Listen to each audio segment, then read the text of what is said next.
ronpaullosangeles.com, easy to find, easy to remember. There's some clipboards going around. Please sign up, and please make sure they get back to me. I'm sitting down in the front. Please make sure they get back to me.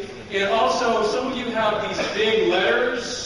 Maybe you saw them. It says Ron Paul 2012. Took me about 3 days to make, so if I can get my letters back. So please deliver those down front to me, please.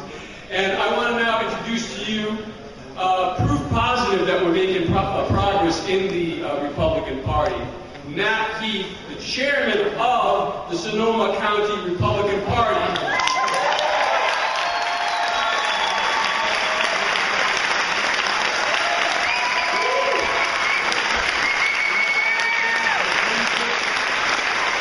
Right on. I got to say that 3 years ago, I was at a little pizza parlor with about 10 Liberty Republicans trying to organize something. And look at this crowd now.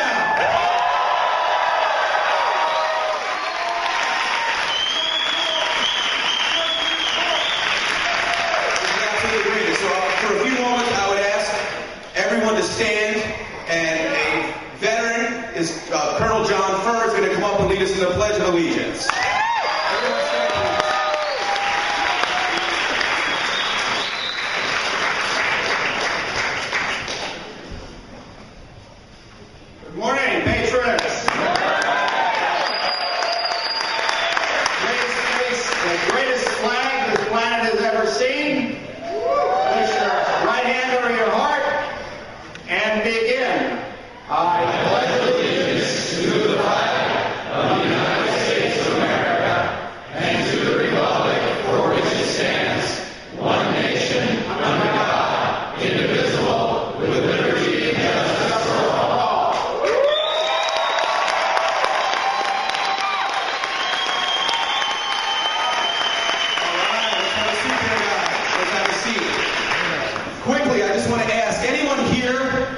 Who has been in our military, fought overseas, fought at home, can you just please take a stand and get a round of applause?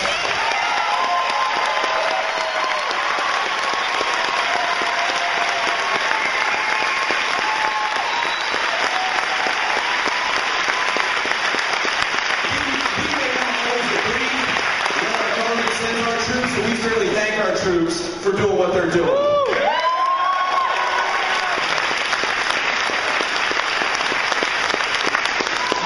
Take a moment, and over the past few years, we've been making an effort to get a lot of us involved with politics, involved with the Central Committee, and running for office. So I'd like everybody to take a stand who has run for Central Committee or run for office. Please stand up.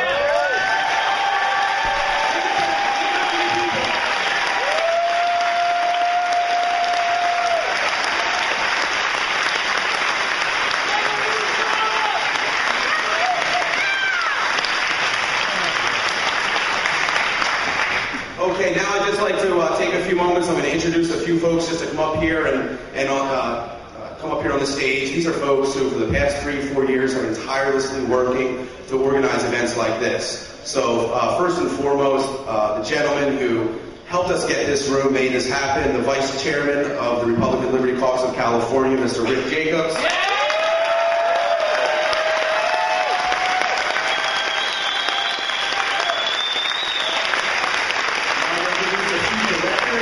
Mr. Ryan Magnan.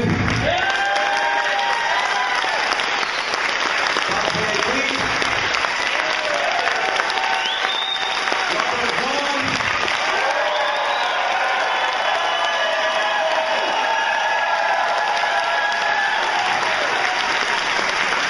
Anthony Rice.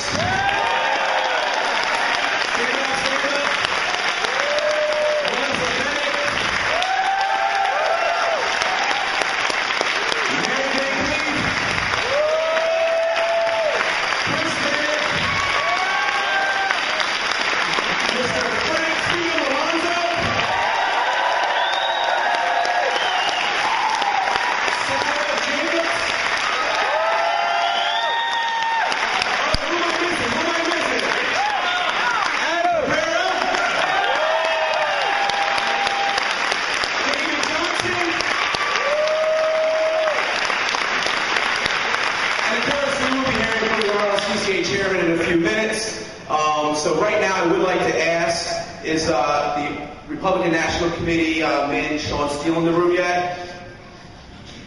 All right, he's going to lose his opportunity here in 2 seconds to speak to us if he's not here.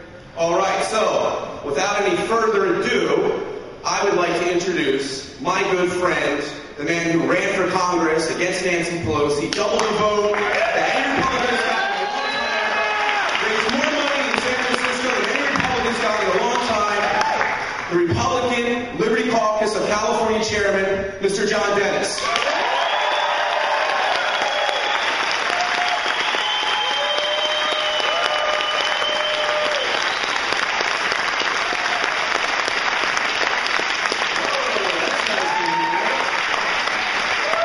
Some of you people out front, welcoming Dr. Paul when he came earlier? Yeah!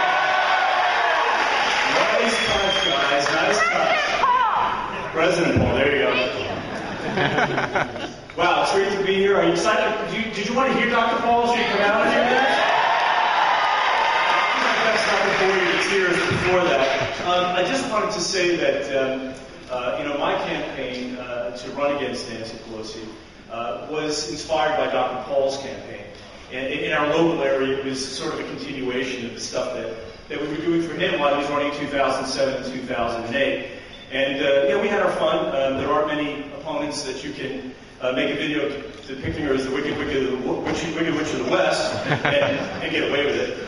So we had a good time doing it. We also used a very large platform to continue to deliver the message of individual liberty. And that's why it's very important, I think, that all of us continue to stay active in politics. These people who got the best seats in the House, those who actually ran, continue to run. We have to keep using every medium possible to continue the liberty agenda and the liberty message. It's the way to go.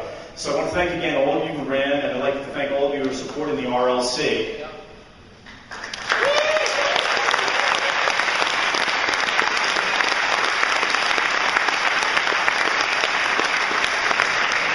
The liberty agenda, the liberty message has a home to some degree in the Republican Party. I have to say, I don't do a lot of left, right, red, blue politics, but in this regard, I think that the Democrats are utterly hopeless. There is no really liberty wing of the Republican Party. However, there is a Liberty Caucus. And it's very important that we get your support, too. So if you love this agenda, if you appreciate what the caretakers of the Liberty agenda have done within the Republican Liberty Caucus, please sign up with us. Join us, get on our list, and get on our list and actually become dues-paying members. That's the way we get some juice within the Republican Party, and I think this is where we're going to make our most progress. I'm going to come back to you in a few seconds, but I do want to yield the microphone for a few seconds to National Committeeman Sean Steele.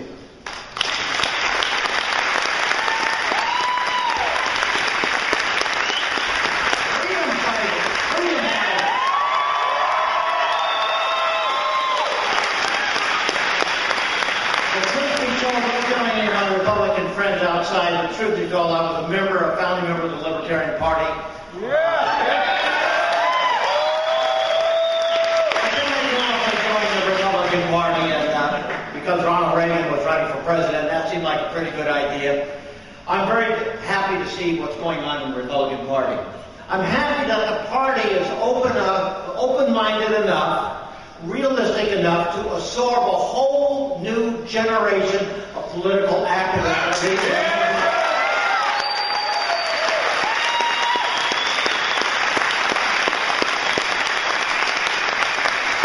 Freedom is awfully fragile, and it doesn't last even 20 years unless the next generation is ready to pick up the battle. So I asked my good establishment Republican friends. I'm on the National Committee. There's 168 of us that run this $400 million corporation. And, they're saying, well, what about these police? What about these people? I said, well, there's two good things. First of all, you're getting a whole bunch of raw energy that we haven't had in the party for decades.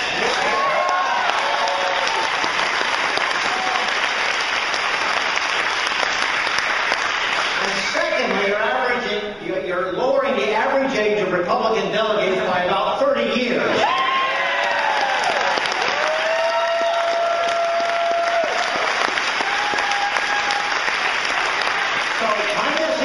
That no matter what happens, you've got to dig dignified, elegant, wonderful human being, and then, of course, he gives us his son.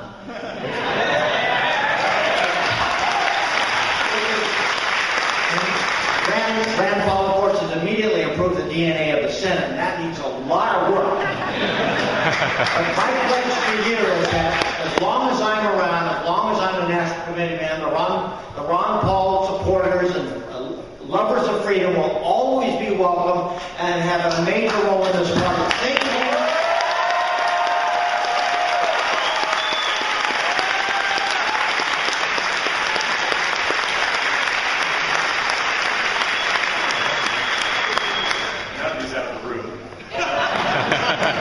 The first time I met Sean Steele, he said, "Oh, so you're one of those Ron Paul guys running against Nancy Pelosi. Well, as long as you're not a whack job, you're all right with me." So please, I need to close this deal. I want you all, I'm not going to ask you, I'm going to want you all to go sign up to become members of the Republican Liberty Party. We're waking up the Republican Party, if you haven't noticed, so keep us going strong. Join us in the party to continue this movement. California's a big influential state. We can use your help. Hey, I want to give you a little bit of housekeeping here. A couple of points I wanted to mention. For those of you who weren't able to get admission to the convention in order to vote in straw poll, the campaign has generously agreed to add a limited number of additional tickets. So if you'd like to vote in the straw poll, come and see Robert Vaughn, the handsome devil that's over here in the front right. Come see him, and we'll sort you out. We'll give you as many as we can get. We will do. Also, so a reminder before I came up today, register in the Republican Party. We don't have any influence unless we're actually part of this thing. And I'm somebody who wasn't terribly involved in politics before Dr. Paul, and I think what all of us have noticed is that these platforms are powerful, and we can make an impact on the future of liberty by being involved in electoral politics. So please register and make sure you get the opportunity to vote for him in the Republican primary this coming May. I think it's important. Dr. Paul was generous and kind enough to support me in my campaign against Nancy Pelosi, and it was kind of a courageous thing because, had the Republicans not taken the House, there could have been some blowback for him. And I always feel it's important when I have a public venue to support him whenever there's something that's come up in the news or along the way that we need to stand by him with. There were a couple of things that came up in the debate that I wanted to comment on. Earlier this week. One had to do with the social safety net. Wolf Blitzer asked a very interesting phrased question. If a gentleman who was 30 who didn't bother to get health insurance got catastrophically sick, should we let him die? Does anybody follow these debates? Well, completely loaded. The question, of course, is absurd because it presupposes that the federal government's got the monopoly on compassion and decency. Yeah. And it's also like, Woo! Yeah!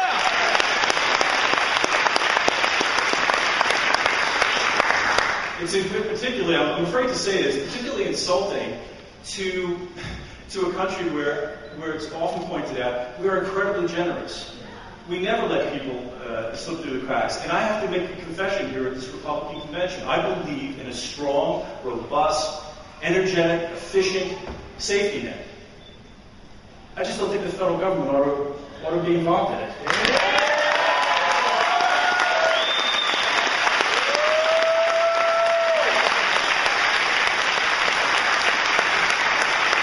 It's not to say that we would ever let people go without. Or that we would let, we wouldn't honor the commitments that we make to people who rely on those programs now.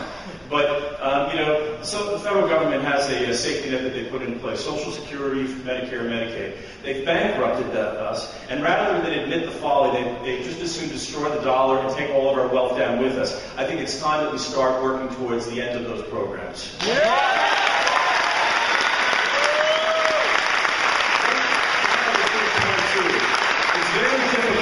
To have a discussion, a real discussion on foreign policy when there's nothing but demagoguery involved. And there was a challenge in this last debate that I thought was unnecessary. And I just want to say this, that every policy, every action that the federal government takes has its risks and rewards. And if we're going to run around and pretend that there are only rewards and no risks, if you're a candidate running for office and you're going to run around and say there are only rewards and no risks for the policies and the actions that we take around the world, you're not fit to seek office. A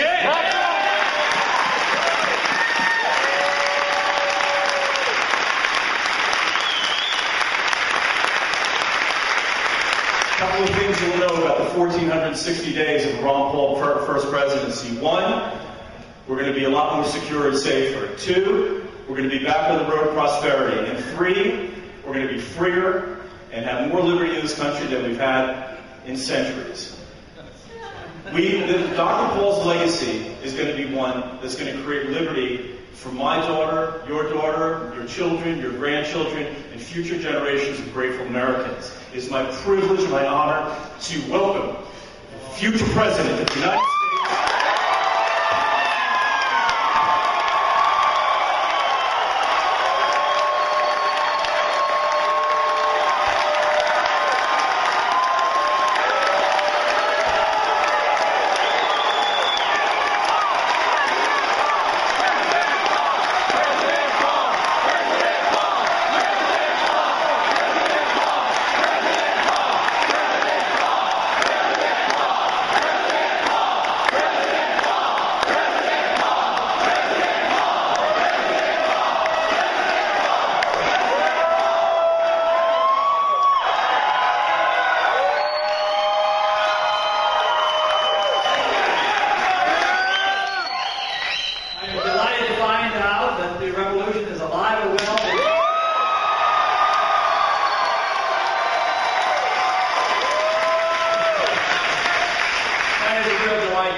But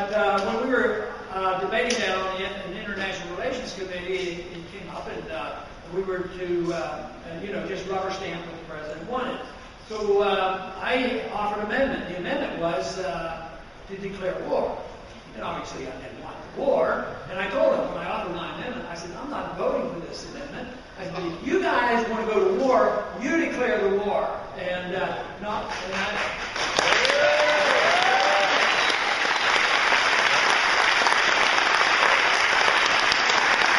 came down pretty hard on me for that, and then it really got annoyed when I made him have a recorded vote, and nobody voted for it, which should have been our position. No, they wanted a resolution that says the president has the authority to do whatever he wants. And when I had the audacity to bring up the subject of the Constitution, the chairman of the committee then said, that's an anachronistic part of the Constitution. We don't follow that anymore. And that is more or less the attitude in Washington, not only of going to war, but getting the federal government involved in the education of your children.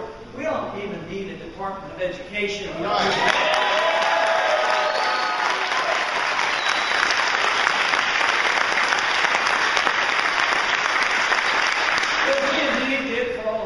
of non-intervention, follow the Constitution, only going to war when it was absolutely necessary.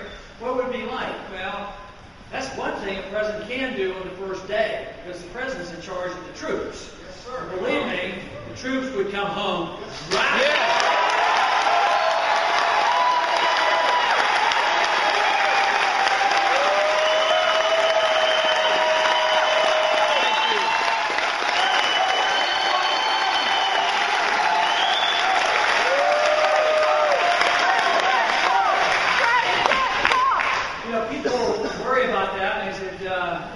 How long would it take to, get them another job? I said, in the meantime, you get them home real fast, and they started spending all their income back here at home. Maybe that might even give them a boost to our economy.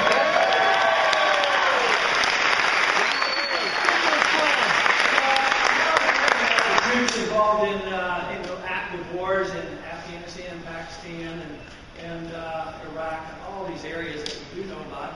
But how about all the countries that we don't know about? And you think they don't tell us any more about what the CIA is doing in their wars than they do about the Federal Reserve. I say this might not about the Federal Reserve and the CIA.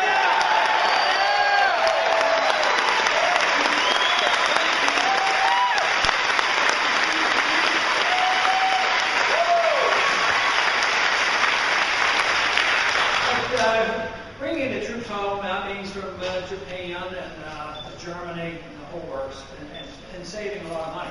But it's also, I think, good politics. I mean, it's good policy, it's morally right, it's constitutionally right, but it's also a good politics in the sense that the American people are sick and tired of 10 years of war and no signs of ending the war. So,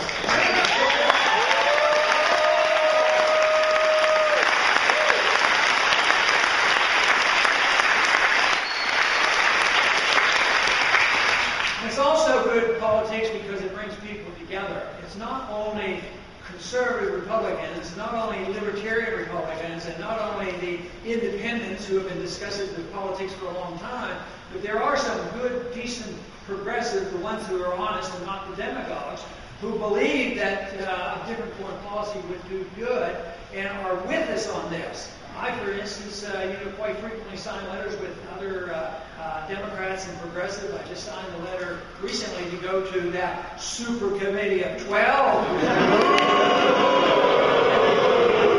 But with the suggestion that maybe you ought to look at some of this militarism, but you know what? There's too much bipartisanship in Washington. They're not even going to look at any of this military spending. So this, to me, is the kind of bipartisanship we don't want. We want bipartisanship in the sense of building allies and bringing people together that don't have to sacrifice their principles, but strongly believe that a different foreign policy and the protection of civil liberties is something that we can bring groups together on. Not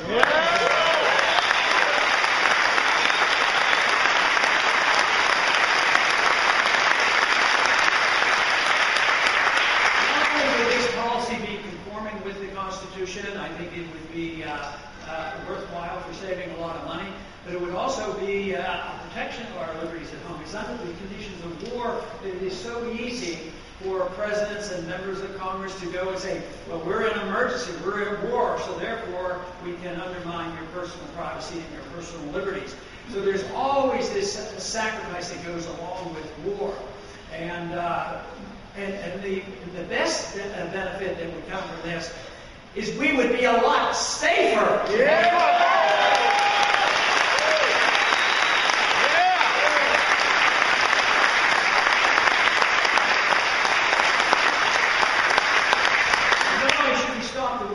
Overseas, we need to stop a lot of these wars at home. Wars against the American people and wars against our liberty.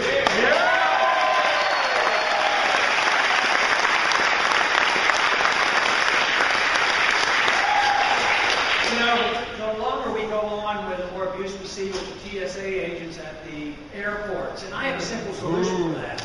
Pass the legislation that I've offered and said that any TSA agent can't do anything that you or I can't do at the airport.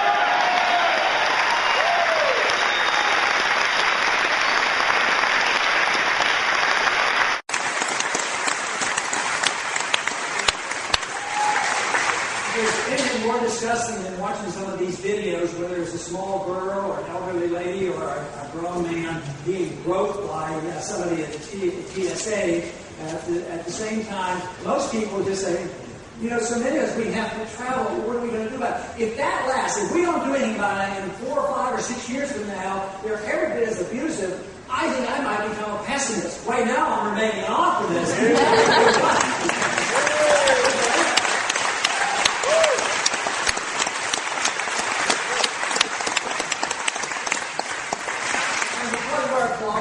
Policy and all that went on with 9/11. Within days, you know, the bill that came up to be passed had been floating around for a long time. Of course, that was called the Patriot Act. And that was not very patriotic. But the Patriot Act, if and when that opportunity comes, and we have something to say about the way this country is being run, we will repeal.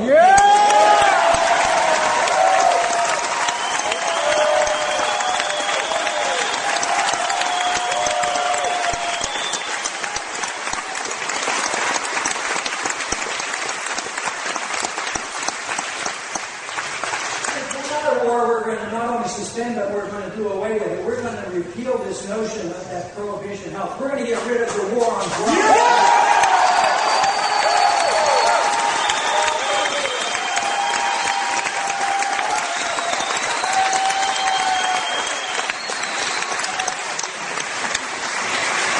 The Patriot Act had been floating around a long time before 9/11. That was an opportunity. But it was also floated around this idea of invading Iraq, and that's the reason it happened, even though they were pretending it had something to do with 9/11. Just remember, at the first meeting that Bush held in 2001, a long time before 9/11, that was high on the agenda. It was a discussion of when are they going to go into Iraq. So it isn't so much that 9/11 caused these, it gave them their excuse to do the many things that had been planned. And this is what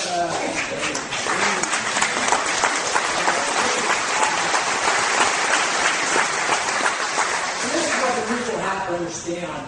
If we scare the people and preach night and day, and media confirms, and the government keeps preaching this, that we have to go over there in order to make ourselves safe and argue the case. To me, it's absurd. I don't know how people can believe it. And the only reason they came here is because you're free and you have a little bit of wealth. And that's the reason. I mean, this is preposterous. And fewer people are believing that now, but the large majority did at the beginning. But the attitude is changing. Because if we don't change that attitude, it will be very difficult to change our foreign policy.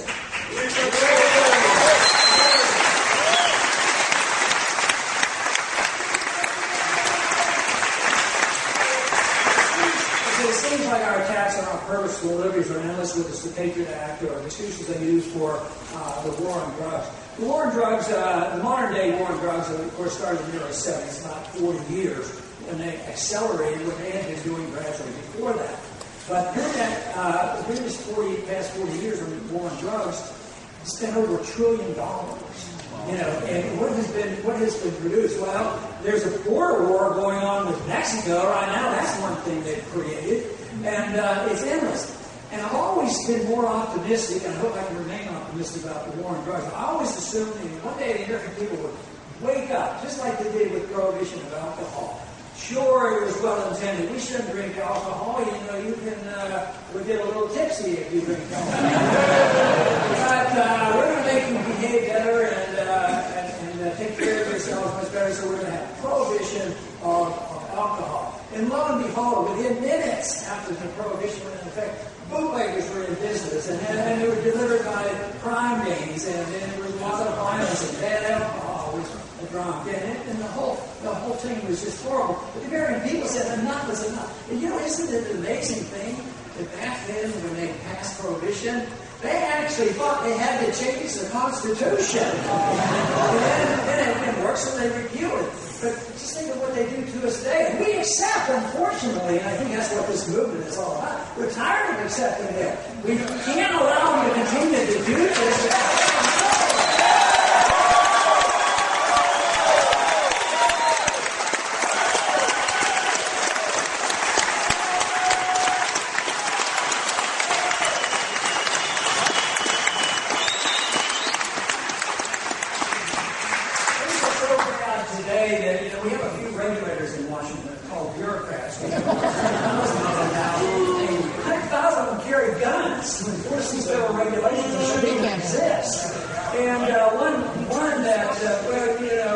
Things that can be done with fish and wildlife and FEMA groups and EPA. It's notorious what they do. The EPA comes, if you happen to have a little plot of land and you drain a mud hole out of it, you can end up in prison for this. It is the cases that come up with the abuse of this power in Washington is just unbelievable. But what about this whole idea that the government now assumes this authority over us to decide what is good for us and how the government's going to protect us from ourselves? That is a very, very bad principle. And what do they regulate. They generally understand they're not supposed to regulate any spiritual values and intellectual matters. But all of a sudden, we as a people, for all these years, even after the repeal of prohibition, we have complacently accepted the idea, they can regulate our food, and they're going to tell us what medication we can tell, what we can smoke, and what we can drink, and the whole works. Just because they convince the majority that, who would tell us what to do, if it wasn't the government? I thought it was a telltale story the other day, when that earthquake hit Washington, D.C., people got a little bit nervous, and they had a shudder, and they started running around. And they had one woman who was going down the street, and she says, "Why don't they tell us what to do?"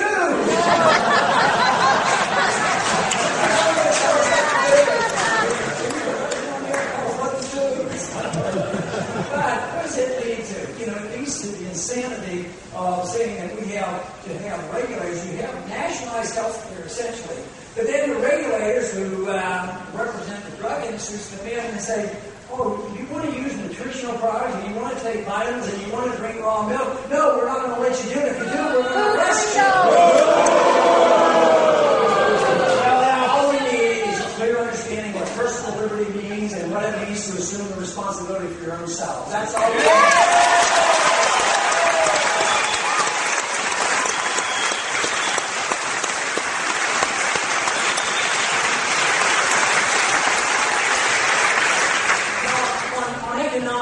You can't change it in a day or a week or a month, but you can change the course and change the direction. Because some things have to be done over a period of time. But what they're doing now, they've had us in this recession depression now for 4 years, if not much longer, because our economy has been going downhill for 10 years, since the year 2000. So it will take some time, but so far they will not allow the correction to happen. When the Federal Reserve and Congress does things to cause things to go out of whack and cause malinvestment, too much debt. You have to liquidate it. You got to correct it. You don't buy the bad debt from the people who've been ripping us off. You got to debt onto the people to lose their jobs or lose their houses.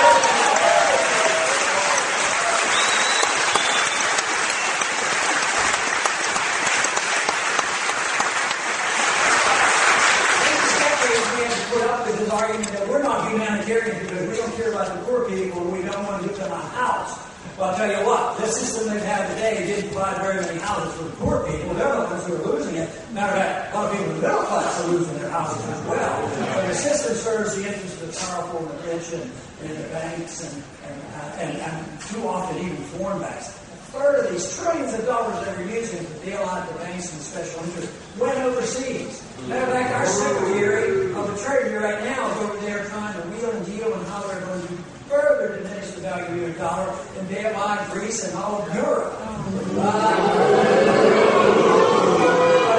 But economic rules and laws are much stronger, and unfortunately, we will have to face up to this. The sooner the better that we do that. So what should we do to get people energized again? Because the basic principle is, I believe we have a natural right to our life, we have a natural right to our liberty, and you should have an absolute natural right to keep everything you earn. Yeah!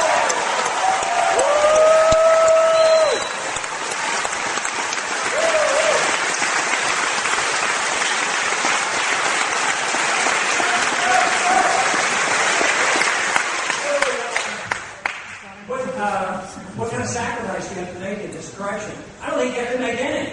You're willing to take care of yourself. If we give you sound money and get the economy deregulated and don't take an income tax from you, what kind of sacrifice is that?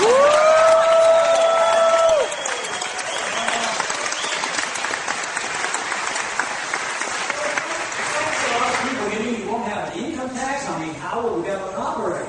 Well, we want it to operate at a much lower level. That's not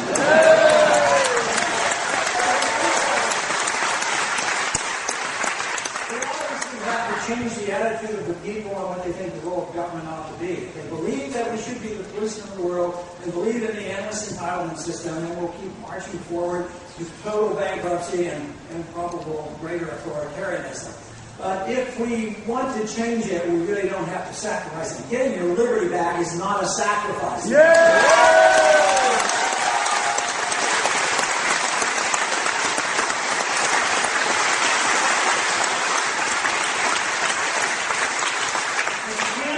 can't have a sound economy without sound money.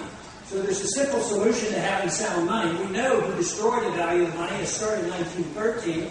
So in order to get sound money again, you get rid of the Federal Reserve.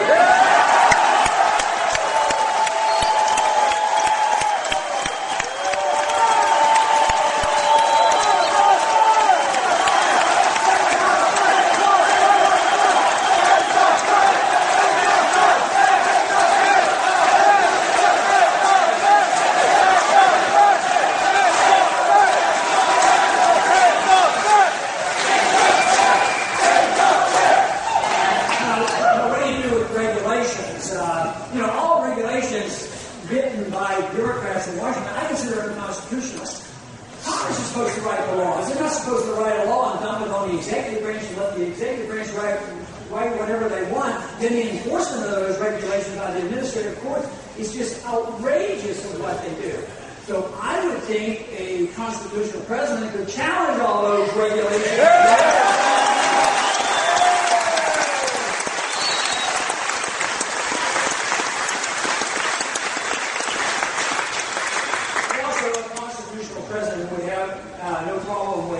Dealing with the subject of executive orders. Executive orders are used to write law too.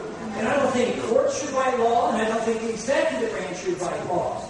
But the executive order is written very often just to pass a law. And I would be very cautious on how I use the executive order, but I think it would be right and proper to use the executive order to repeal the executive orders that were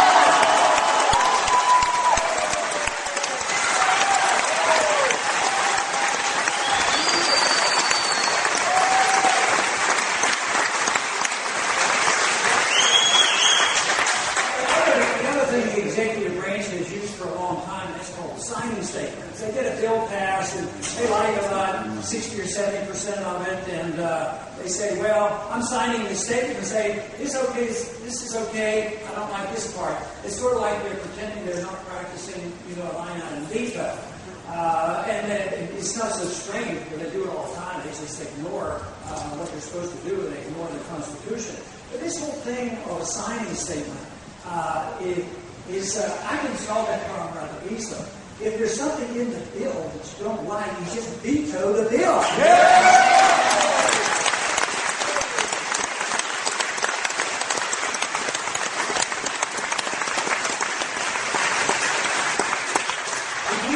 Face a major crisis. I think our role that we're playing now and what we're doing in this election is very significant because we have to change the direction of the country. And it's not like we're inventing something new. We didn't invent the cause of liberty. I think we can improve on it. I don't think it's ever been delivered through any country perfectly. But I'm under the belief that in the last 100 years that we have lost confidence in it, lost our understanding about the marketplace and sound money, and we've drifted away, and we've done it gradually and insidiously so that people don't recognize what they have lost. But we have to restore that, and we have to improve on it as well. And it's not going to be quite as bad when the system comes unglued as the Soviet system because they didn't have the traditions that we've had. We have a constitution, imperfect as it is a lot better than anarchy. So if we have a constitution that we can go back to and follow it on money issues, and follow it on the separation of powers, and follow it on the war issues, and following it on the protection of civil liberties. Because the Constitution was written not to restrain you in any way. It was written there to restrain the federal government.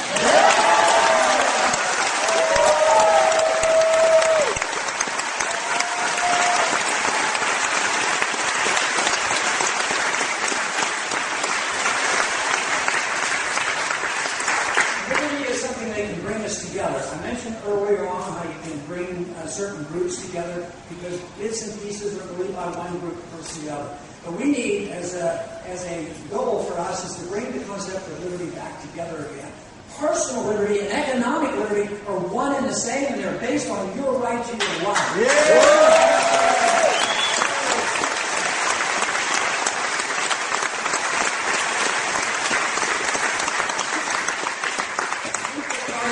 Freedom is, I do believe it brings people together, but it also releases the energy that all of us desire to have, the creative energy we have. In an authoritarian society, there is not too much creative energy. If there's not a motivation to be rewarded, guess what? Businesses and jobs go overseas. Capital leaves us. And there's all the reason in the world to believe that if we can restore that confidence, and what a free society is, we can regenerate this idea of creative energy.